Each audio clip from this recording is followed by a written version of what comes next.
قال النبی صلی اللہ علیہ وسلم الدعاء هو العبادہ، اللہ کے نبی صلی اللہ علیہ وسلم نے فرمایا کہ دعا ہی عبادت ہے، یعنی دعا دیکھیں گے ایک عبادت ہے۔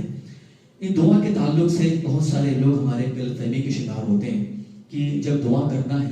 تو دعا ہم کبھی بھی کر سکتے ہیں، بالکل اس میں کوئی شک کی بات نہیں کہ دعا ہم کبھی بھی کر سکتے ہیں۔ اس میں مسئلہ یہ آتا ہے کہ ہاتھ اٹھا کے دعا کرنا، تو یاد رکھیے ہاتھ اٹھانا یہ بھی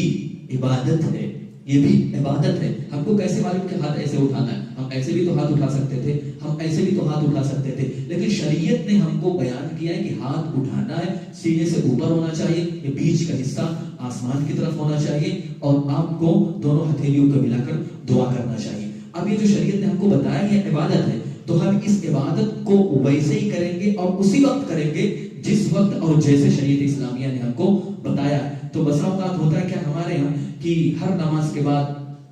باقاعدہ جماعتی طور پہ جماعت کے ساتھ باجماعت دعائیں کی جاتی ہے، اس کا اہتمام کیا جاتا ہے، اور باقاعدہ عالم صاحب فکس ہوتے ہیں اور باقاعدہ جماعت کے ساتھ دعائیں کرواتے ہیں۔ تو یاد رکھیے چونکہ یہ ہاتھ اٹھانا بھی عبادت ہے، تو لازمی طور پہ ہمیں یہ سمجھنے کی ضرورت ہے کہ خصوصیت کے ساتھ نماز کے بعد ہمیں بالکل اٹھانا نہیں ہے۔ ہاں رینڈملی اگر آپ کو کبھی ضرورت پڑ گئی نماز کے بعد مانگنے کی اور آپ کو کوئی ضرورت ہے، کوئی اہم کام ہے، آپ نے ہاتھ اٹھایا اور اللہ رب العالمین سے دعا کر لیا تو دعا بالکل کر سکتے ہیں۔ ایسے آپ سفر کر رہے ہیں، آپ اس میں آپ نے دعا کر لیا، بس اوقات ہاتھ اٹھا لیا، کوئی مسئلہ نہیں ہے۔ لیکن آپ خاص طور سے جس طرح نماز کے بعد باجماعت باقاعدہ مولوی صاحب فکس ہوتے ہیں اور ایک طرح کی مخصوص دعا کرتے ہیں تو وہ جائز اور درست نہیں ہے۔ اسی دعا کے تعلق سے ایک اور بات آتی ہے کہ دعا کے بعد لوگ چہرے پہ ہاتھ پھیرتے ہیں، دعا کے بعد چہرے پر ہاتھ پھیرتے ہیں۔ تو یاد رکھیے جس طرح دعا کرنا عبادت ہے، جس طرح ہاتھ اٹھانا عبادت ہے، اسی طرح دعا کرنے کے بعد اپنے چہرے پر یا اپنے بدن پر